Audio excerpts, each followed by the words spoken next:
Please میں ہاتھ جوڑتی ہوں آپ کے سامنے، میرے دانش کو آزاد کروا دیں۔ سمرہ حالق رضوی کے سامنے ہاتھ جوڑتی بلک بلک کر رو دی۔ بیٹی ہمیں معاف کر دو، تم نے میری آنکھیں کھول دی ہیں، تم شیدے کے ساتھ گھر جاؤ، کچھ دیر میں تمہارا شوہر بھی آ جائے گا۔ حالق صاحب نے سمرہ کے سر پر شفقت سے ہاتھ رکھا۔ ٹھیک ہے، میں چلتی ہوں، آپ کا بہت بہت شکریہ، سمرہ تشکر سے کہتی کمرے سے باہر نکل گئی۔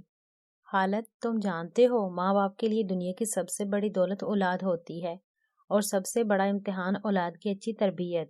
اگر اولاد نیک ہو تو ماں باپ کا بڑھاپا سنور جاتا ہے، اگر اولاد بد ہو تو ماں باپ کے نصیب میں سوائے رسوائی اور دھکوں کے کچھ باقی نہیں رہتا۔ اور تم جانتے ہو میں خود کو اس وقت دنیا کا سب سے غریب آدمی تصور کر رہا ہوں، کیونکہ اولاد کی تربیت جیسے امتحان میں فیل ہو گیا۔ میری اولاد کچرا نکلی، میرے پاس ایک بدبخت اور عیاش اولاد ہے۔ حالق صاحب حالت کو آئینہ دکھاتے باہر نکل گئے۔ سمرہ بیٹا، یہ کیا حرکت ہے؟ تم بغیر بتائی کہاں گئی تھی؟ ہم کتنا پریشان ہو رہے تھے، تمہیں کچھ اندازہ ہے؟ سوری جیجو، میں بس چہل قدمی کرنے گئی تھی تھوڑی، سمرہ شرمندہ سی بولی۔ سمرہ، میں صرف سچ سننا چاہتا ہوں، احمد صاحب سختی سے گویا ہوئے۔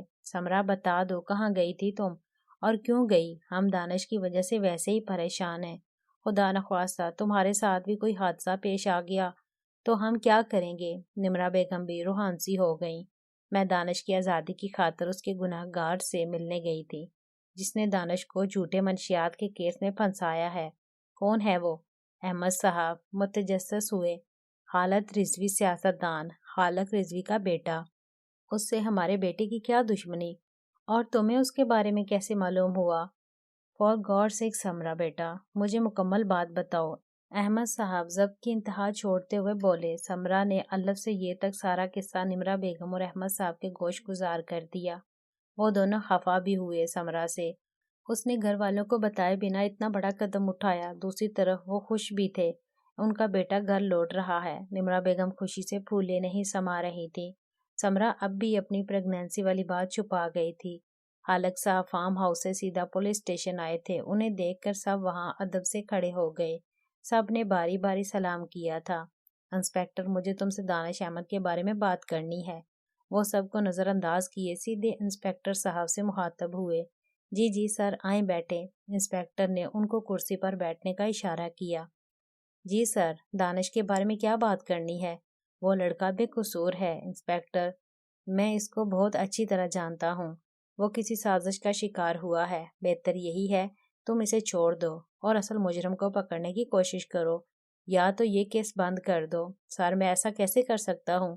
وہ منشیات کے ساتھ پکڑا گیا ہے اور میڈیا میں بھی یہ خبر پھیل چکی ہے، میں کیسے اسے چھوڑ دوں؟ انسپکٹر بکھلا گیا۔ دیکھو، وہ سب میں نہیں جانتا، اگر تم اپنا پروموشن کروانا چاہتے ہو تو اسے ابھی اسی وقت چھوڑ دو۔ حالق رضوی نے انسپکٹر کو لالچ دی۔ سر، ابھی کام ہو جاتا ہے آپ کا، حوالدار جاؤ دانش کو لے کر آؤ، اور سنو، کل کی ہیڈ لائنز میں دانش کے بے قصور ہونے کی خبر سننا چاہتا ہوں میں۔ جی جی سر، کام ہو جائے گا، بس آپ میرے پروموشن کا خیال رکھیں۔ انسپکٹر للچایا ہوا بولا۔ ٹھیک ہے۔ اتنے میں حوالدار بھی زخموں سے چور دانش کو لے کر آ گیا۔ حالق صاحب نے اپنے گارڈز کو بلایا اور ان کو دانش کو سہارا دے کر کار میں بٹھانے کا حکم دیا۔ دانش ناسمجھی سے سب دیکھ رہا تھا۔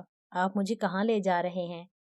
دانش حالق صاحب کو پہچان تو گیا تھا، لیکن یہ سمجھ نہیں پا رہا تھا وہ اسے کہاں لے جا رہے ہیں اور کیوں۔ گھبراؤ نہیں بیٹا، میں نے تمہیں رہا کروا دیا ہے، پہلے تمہیں ہاسپٹل لے کر جاؤں گا، پھر گھر چھوڑ دوں گا۔ آپ میرے لیے یہ سب کیوں کر رہے ہیں؟ کیونکہ تمہیں اس کیس میں پھنسانے والا میرا بیٹا ہے، جس کو تم نے کچھ سال پہلے جیل بھجوایا تھا۔ اوہ، تو اس نے بدلہ لیا ہے مجھ سے، دانش طنزیہ بولا۔ حالق صاحب دانش کو پہلے ہاسپٹل لے کر گئے، پھر اسے گھر چھوڑا۔ احمد صاحب نے حالق صاحب کا شکریہ ادا کیا۔ دانش کی واپسی پر سبھی بہت خوش تھے۔ نمرہ بیگم کے سب گھر والے بھی دانش سے ملنے آئے تھے، لیکن دانش تو بس سمرہ کے ساتھ رہنا چاہتا تھا، جس کا اس کو بالکل موقع نہیں مل رہا تھا۔ رات کو 12 بجے سب رخصت ہوئے تھے۔ سب کے جاتے ہی دانش بھی اپنے کمرے میں چلا گیا تھا۔ سمرہ بھی کچن کے 1-2 کام نپٹا کر کمرے میں آ گئی تھی، جہاں دانش بہت بے صبری سے اس کا انتظار کر رہا تھا۔ کمرے میں قدم رکھتے ہی دانش نے اپنے زخموں کی پرواہ کیے بغیر سمرا کو باہوں میں بھر لیا تھا اور اسے اٹھا کر بیڈ پر پٹکا تھا۔ کیسی ہو میری جان؟ یاد آئی تمہیں میری؟ دانش اس کے چہرے کی نقوش اپنی آنکھوں میں اتارتا گویا ہوا۔ بہت یاد کیا، سمرا نے خود پر جھکے دانش کی گردن میں باہیں ڈالتے کہا۔ میں نے بھی بہت یاد کیا اپنی ڈارلنگ کو۔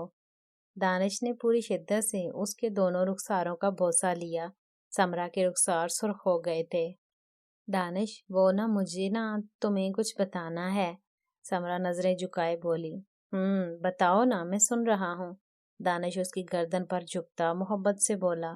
دانش کی ہلکی بڑی ہوئی شیو سمرا کی گردن میں میٹھی سی چبھن پیدا کر رہی تھی۔ اس کے ہونٹوں کا لمس اسے بدحواس کر رہا تھا۔ دانش اس کی گردن سے سفر طے کرتا اس کے لبوں پر آ رکا تھا۔ سمرا نے اپنے لب مضبوطی سے ایک دوسرے میں پیوست کیے ہوئے تھے۔ بولو نا جان، کیا بتانے والی تھی تم مجھے؟ دانش اس کے لبوں کو نرمی سے چھوتا بولا۔ دانش تم یار کیا ہے میں کرے جا رہی ہو؟ کیا بتانا چاہتی ہو؟ صحیح سے بتاؤ۔ دانش جھنجھلاتا اٹھ بیٹھا۔ سمرا نے دانش کا ہاتھ پکڑ کر اپنے پیٹ پر رکھ دیا تھا۔ ناول ابھی جاری ہے، چینل کو سبسکرائب کر لیں۔ شکریہ۔